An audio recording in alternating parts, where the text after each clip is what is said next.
ఒకసారి రాజస్థాన్ రాష్ట్ర ప్రభుత్వానికి చెందిన ఒక జీప్ డ్రైవర్ డిస్ట్రిక్ట్ కలెక్టర్ యొక్క అవసరాల కోసం జీపును ఉపయోగించేవాడు. ఒకరోజు డ్రైవర్ ఆఫీసు జీపును మరమ్మతుల కోసం గ్యారేజికి తీసుకెళుతూ వెళుతున్నాడు.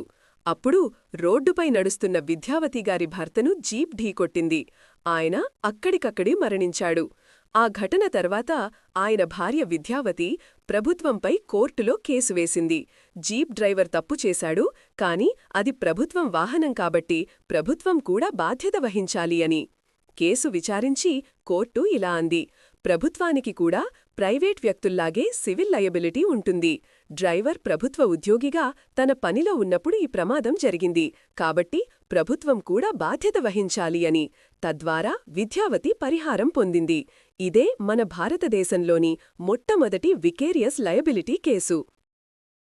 మరిన్ని వీడియోస్ కోసం నా ఛానల్ని సబ్స్క్రైబ్ చేయండి.